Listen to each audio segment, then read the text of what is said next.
I'm going to talk really fast because I have 40 slides. And I did study for 10 years, so my talk is about women's role in terrorism. But I did study 400 terrorists, and now we can add Mubin, so 401. I don't know, are you a terrorist? Terrifying.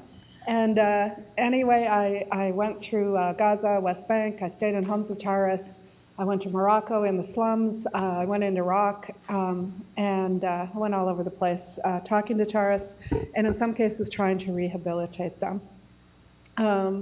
My research questions were what puts an individual on a terrorist trajectory? What might have prevented it? I'm a psychologist, so I wanted to know, could we do anything about it? And if we had reached these people ahead of time. We studied the Chechens. We looked at all their suicide bombers, and we created psychological autopsies from speaking to a family member, because we couldn't speak to them, they were already dead, or to a close associate, or to a hostage sometimes, and got their stories and tried to figure out if we could have met them ahead of time, maybe we could have taken them off the terrorist trajectory. And actually, my research associate in Chechnya did that a few times and prevented people. And then also the question of if we catch them and put them in prison, can we de-radicalize them? Or not outside of prison, could we do that? And I got that opportunity in 2007. I worked in Iraq with DOD and put together the detainee rehabilitation program for 20,000 detainees, 800 juveniles. And I've consulted to other governments.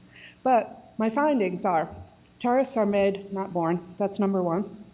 And that there's 4 levels of terrorism that we can intervene on and begin to understand. There's the group, which has decided to use terrorism. There's its ideology that they use to, you can never justify attacking civilians, but they try to convince their cadres that it is justified to use terrorism. There's some level of social support, and then there's the individual motivations and vulnerabilities. And those you can break out very clearly from conflict zone and non-conflict zone. Now let's look at women. Terrorism is a male-dominated field. Women's participation varies from 0 to 30%. 30% is a high figure, not very many groups with 30%. Men are generally in charge. Women are rarely in leadership positions. They're often even blocked from engaging with the groups. When I was in the West Bank, I talked to some of the senders of suicide bombers, and they said, women come and beg me, many more women come and beg me to be suicide bombers than men. I turned them all away. But women do manage to break in. And sometimes they get allowed to have combat roles, and other times not. This is the FARC, where they do. And we as a society don't like to believe that women are violent. Look at the pictures and the stories we tell each other about women. We like to believe that we're the nurturers of society, and I hope we are, but the truth is that women are capable of being violent, and mothers are capable of being violent. This is Reem Rayashi. She had 2 kids. She went to a checkpoint and blew herself up with Israeli soldiers that were there, killing herself and others. This is roles for women include hijacker, trainer, assassin, bomb maker, seducer, and saboteur. Here's Leila Khalid, a beautiful woman. Hard to believe that she's willing to kill you, but she is. And some have the story that she put her grenades in her bra. I don't know if that's true, but she was a hijacker. And I can't go through all of these points, sorry. Here we have Amna Muna. She lured an Israeli over the border to West Bank with the intent to have him murdered. She acted like she was in love with him and pretended that she was somebody that she wasn't, and got him over to Ramallah, and turned him over to her friends, who savagely murdered him. And she was also very savage in prison and very violent to people that didn't go along with the way she wanted things to be. Women also can be trainers for other women to be martyrs. This is a woman who went by the pseudonym of Anis. She's an 18-year-old, and she claimed that she was training others to be suicide bombers in Gaza. They can be assassins. Donna McGuire was involved in a bombing plot to kill UK soldiers in Germany and convicted of it. And there's other roles for women. They can be, they're often involved on the internet. They can be an instigator, an ideologue, a translator. They can write songs. They can be poets. Like Mubin was saying, they oftentimes incite the men to action. They may themselves be blocked from joining the group or taking an active role, but they can offer themselves as a prize to men that do. or try to call the men out and say, you need to do this. Colleen LaRose is an American convert. She got activated on the internet, and we hear this story over and over again. It's accelerating that social media is the means by which, particularly when people convert to Islam, get mixed up, go looking for what is this Islam that I'm now following, and then get into an extremist form of it, and nowadays follow ISIS. She was following Al-Qaeda, and she was going to go in revenge on the Swedish artist that had depicted the Prophet Muhammad's face on a dog. This one I'm going to skip because we don't have time. Samina Malik was writing poetry to incite others to terrorism. When she got caught, she said, I was just writing that to impress the other guys so that I could hope to get married. But she was writing really ugly things like, it's not messy to behead or hard as some may think. It's all about the flow of the wrist. You feel the knife hit the wind and the food pipe, but don't stop. Continue with all your might. Lovely poetry, isn't it?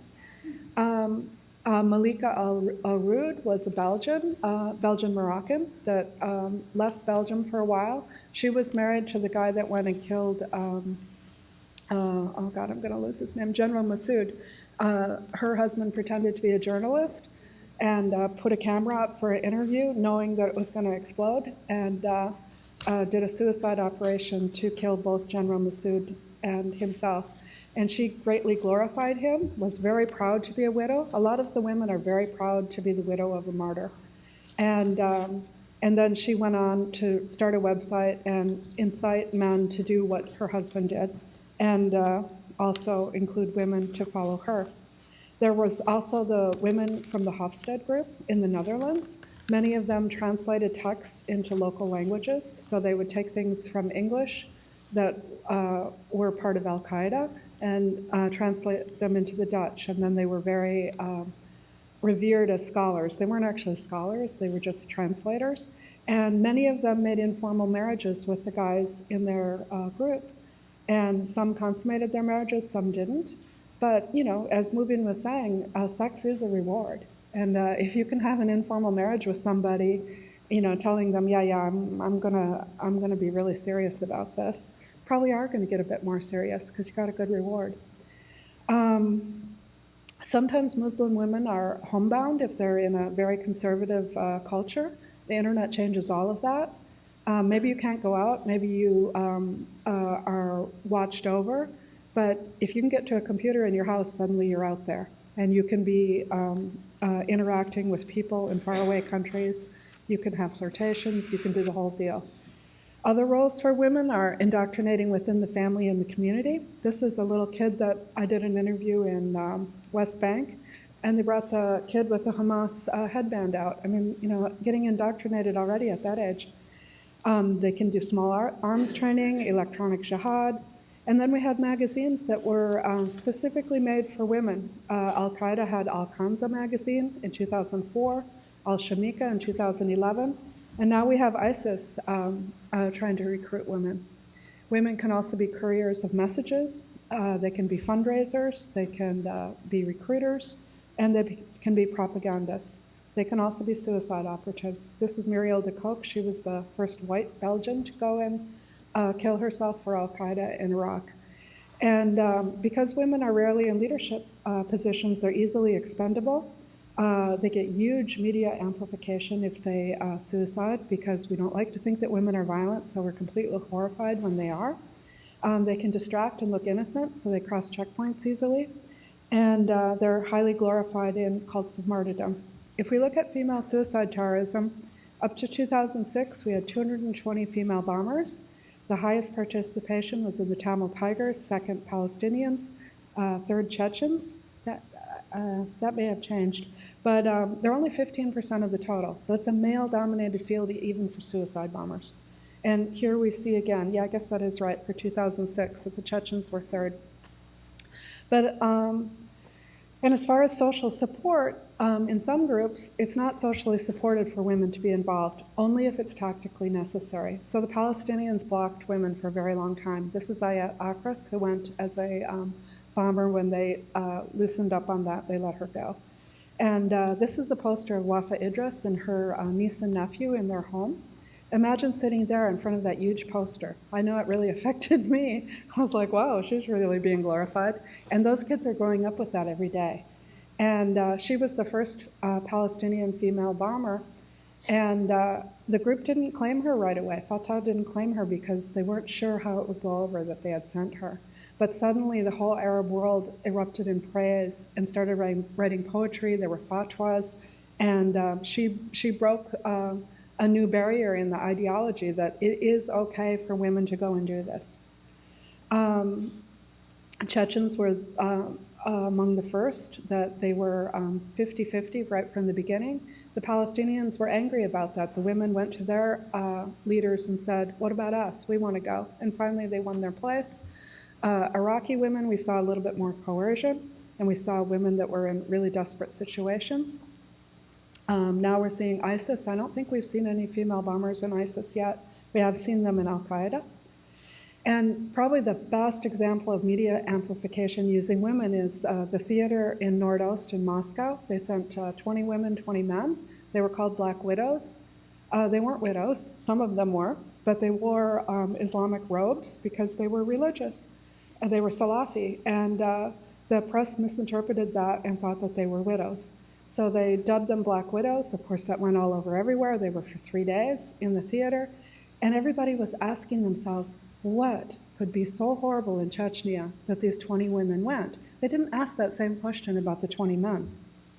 And you see this beautiful woman with her beautiful eyes on the Al Jazeera newscast saying, even if we are killed, thousands of brothers and sisters will come after us ready to sacrifice themselves. And they got huge media coverage from what they did. And you know, all these pictures, they just, when women engage in violence, it really gets our attention. And they fascinate us. So when they are allowed in, why do they join? Sometimes it does break out by conflict zone and non-conflict zone. If you're in a conflict zone, it's trauma and revenge driven for men and women. It's a desire to drive an occupier out, revenge, to express community outrage, sometimes coercion. If you're in a non-conflict zone, it's often looking for a positive identity, looking for some personal significance, trying to belong, sense of purpose, excitement. Sometimes it's love affairs, escape from a dreary or an abusive home life. And like I told you, it breaks out into conflict zones and non-conflict zones. This is a little girl in Nablus, and she's only 4 years old, but I was interviewing her mother, and she got scared and thought, I better go get a gun because this is an Israeli interrogating my mother. And I have 2 pictures of her, one where she's just pointing the gun at me and I'm trying to decide is it a real gun or not, and the second one where the translator shows her how to hold it right. So you see how quickly kids learn. And remember the research of Carol Gilligan, that girls are very sensitive about moral judgments. We base our moral judgments a lot on relationships, much more so than men do. So that if you're in a conflict zone and people are being killed, you may mobilize very quickly because you're really upset about it. And growing up in conflict leaves psychological scars. These are destroyed homes on the West Bank side. Socialization plays a huge role. These are, again, posters of Wafa Idris. So, little girls growing up going, oh, Wafa was very glorified for this. Maybe it's a good thing for me. And what are the advantages to the group of female participation? Women can pass the security checkpoints. They can hide their weapons, as in your bra, as a pregnancy, many different ways. Female violence gets a huge media amplification. And what are the disadvantages of using female terrorists? The PKK said women couldn't carry heavy loads. So sometimes they would say, you know what? You're not carrying your load. We're going to send you off on a suicide mission. You're done. And sometimes they create issues with modesty. There can be social backlash in the community for using them. And something that I came across in the literature, but it really surprised me, is that some terrorist groups feel that women talk too much and that they might not keep the secrets. So there's definitely commonalities across. It's, you get sucked into a group, there's an ideology that you get convinced of, there's some level of social support, and then there's your own individual motivation. And differences for males and women is internet plays a much stronger role. Women recruit other women. Charismatic males recruit women via seduction. Marriage to converts is sometimes an issue, especially if they need a passport. Informal and formal marriages may seal a deal. Coercion may be more prevalent. And if you're a fallen woman, you may feel that you need to redeem yourself. And women often self-recruit but are turned away. Are women being activated into Al-Qaeda? Al-Qaeda was pretty much saying, we don't need you yet. ISIS is saying we need you as wives. So I am going to go fast. Oh, and as far as fighting it, we do need women's security guards. As somebody raised the point earlier, we need to be aware of our footstep when we're in conflict zones, of how we're treating women. Anything we do to women has huge media issues, and any victimization of women, especially if you're dealing with the honor society. And I think that's it. That's all I'm going to say.